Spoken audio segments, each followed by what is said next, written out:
I've heard of Project HARP. I don't really know that much. It's designed to electrify the ionosphere, and they will be able to map all the underground bases. There was a crash of a Air Force plane up in Alaska last week, and AWAC plane. Yeah. It was on the last day of a Project HARP demonstration. Okay. Yes, I've heard of such projects. Actually, it was invented by Nikola Tesla, the initial part of ionizing the atmosphere. The only trouble is with ionizing the atmosphere, plants need nightfall as well as sunlight to survive. So lighting up the atmosphere might do extreme damage. Okay, next question. This gentleman up in the front row. Please speak up.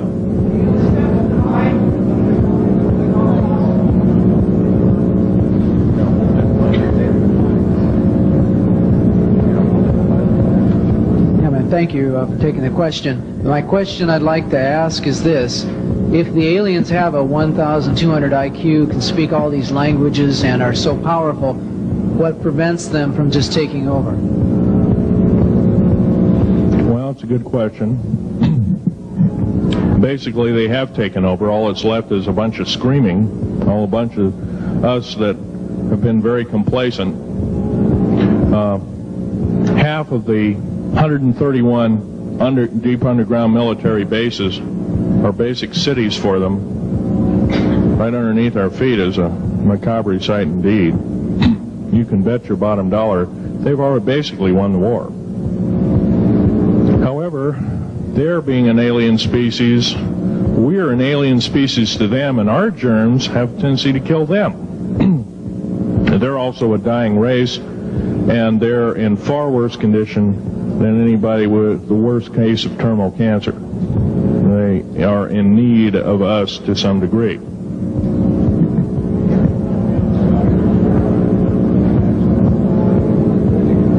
Okay. Yes, sir.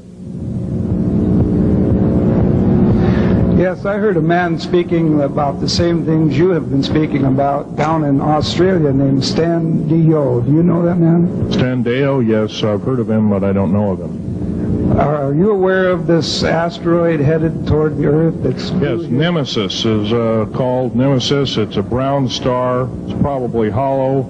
It's maybe not a star at all. Has a specific gravity of a little less than 1.718 or something like that, which means it's extremely hollow and light. It has a mass of 10 times the size of Jupiter.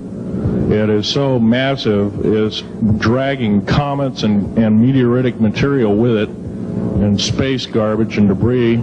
It's dragging it at such a rate, just the debris encircling our solar system enough to destroy half the planets of it.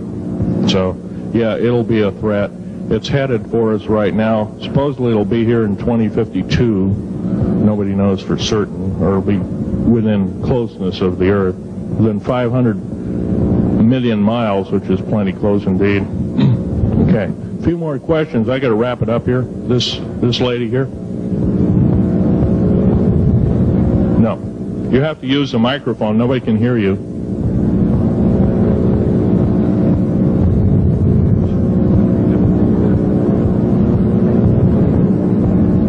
Do you correlate the foreign forces with the Soviets? The Soviet forces, the foreign forces, all of us have an alien war going on. The Red Chinese right now are getting it in full brunt. The Russians are shooting down per province. There are about 9 provinces in their motherland. They're shooting down at the rate of 50 of these saucers per month and ships. They're heaping piles of them in outer Mongolia, mountains of them. They just tow them out there and let them sit out there. Yeah. You please use the microphone. Nobody can hear you. Does the alien agenda dictate the agenda of the world globalists right now? The people that want world government? Yes, they do in total and entirety. They may even be in charge. And are some of our high-level officials, perhaps from the president on down, are they aware of this? Yes, they are. They're all aware of it. Thank you. Yes, ma'am. What is the name of your book and when will it be out? Well, I have several names of the book. Basically, I'm calling myself Government Secrets Revealed. Government Secrets Revealed, and please don't handle a picture. I've asked, please, not to. You look at the artifacts, but don't handle them. Okay. And the Government Secrets Revealed should be out within 2 to 3 weeks at the outset. Yes, sir. Where can you get this book? Where will it be out? I'll have it in a brochure. I can't tell you right now. Yes, sir. The person behind you, and then the person behind that, and that'll be the... Okay, Phil, I want to say thank you and God bless you for what you're doing. It takes a big man like you to do it, man. Thank you. What I wanted to emphasize here, I'll make it real quick, is that what can we as humanoids do to... we're not humanoids, we're humans. Humans, all right. Well, anyway, what can we do to stop this? By doing exactly what we're doing right now. Gathering, listening, and what I'm doing, getting out in the public and talking about it. Okay. Also, I don't fear ridicule. If someone wants to call me a brand X nut, well, I can't reach that person. I'm sorry for him. Yeah. I'm well aware of what's going on with Area 51, and I know that we're capable of going into the future right now and coming back. Can you please use the microphone? Or is the microphone going dead down there? Can you hear me? Yeah. Okay. I'm well aware that our country is capable of going into the future right now and coming back through the Please technology. make this short. What is your question, sir? How far can we go into knowing what's happening with the aliens in Area 51? How far can we get into the knowledge of this? We're already full-fledged into the knowledge of this right now. How far can we go? We can go a lot further. We have to defeat the alien threat. Otherwise, we have no chance at all. There won't be a New World Order either.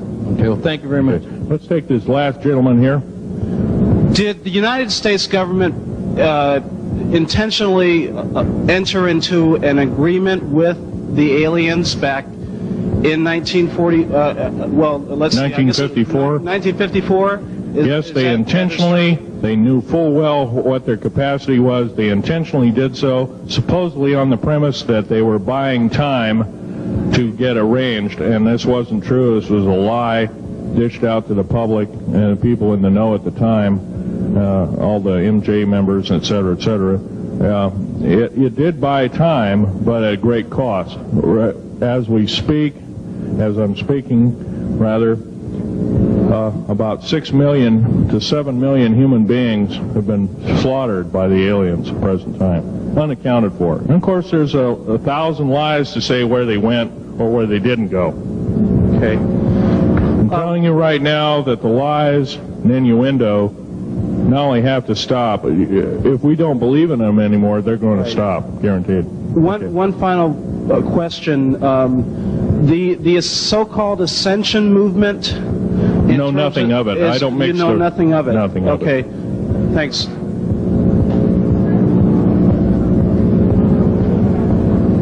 Can't hear you. Cannot hear you.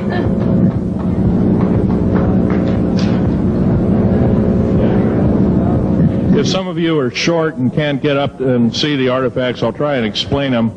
But I ask you once again, please don't handle them. Well, most of this is very well camouflaged.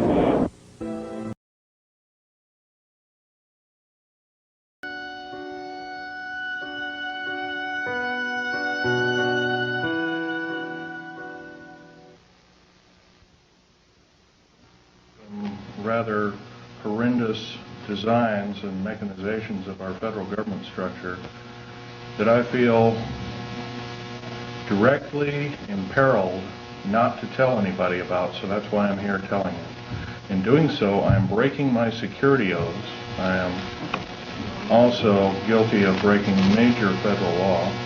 How long I'll be able to do this, anybody's guess. However, I would like to mention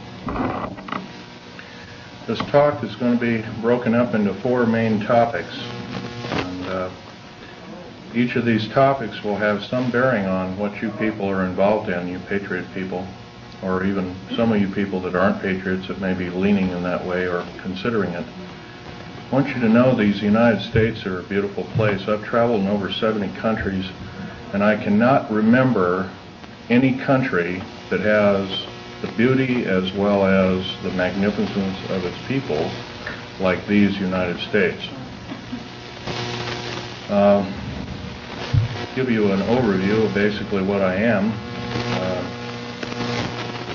I started off, went through engineering school, which half of my schooling was in the field.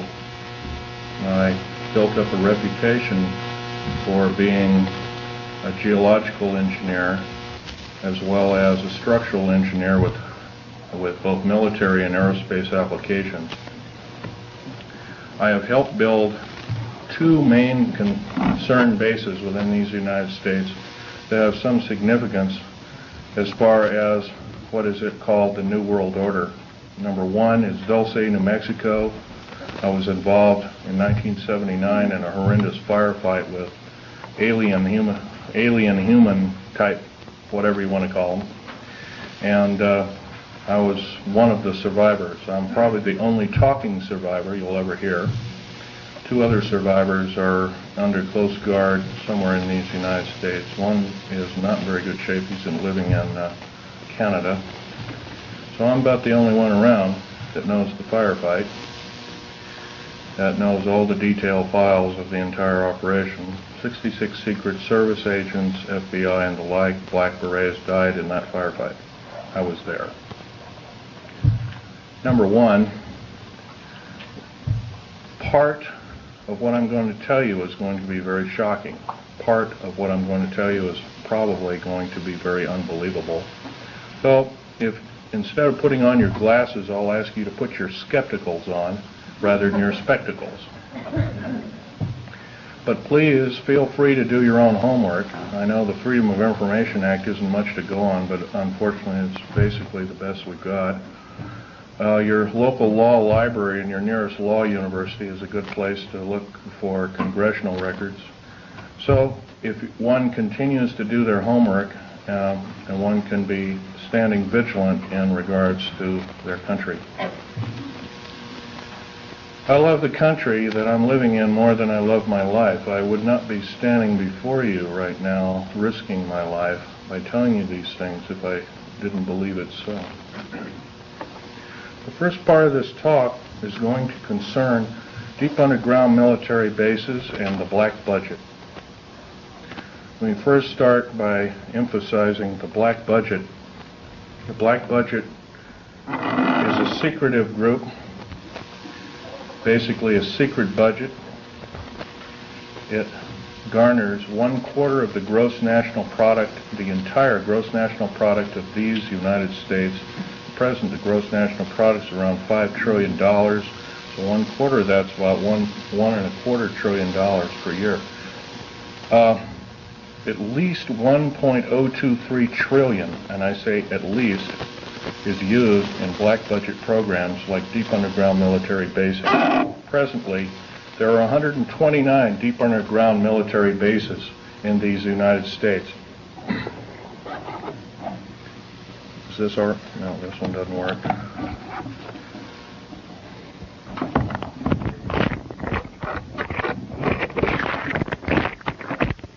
Hello? Not high enough. This one's too tall. Anyway, of these 129 bases, they've been building them day and night unceasingly since the early 40s.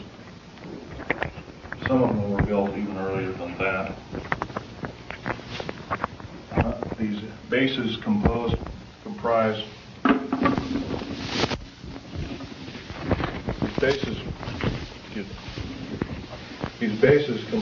basically of large cities underground. They're connected by high-speed monorail magneto-leviton trains that can go up to Mach 2. Several books recently have been written about this activity, all of which is verifiable through bibliography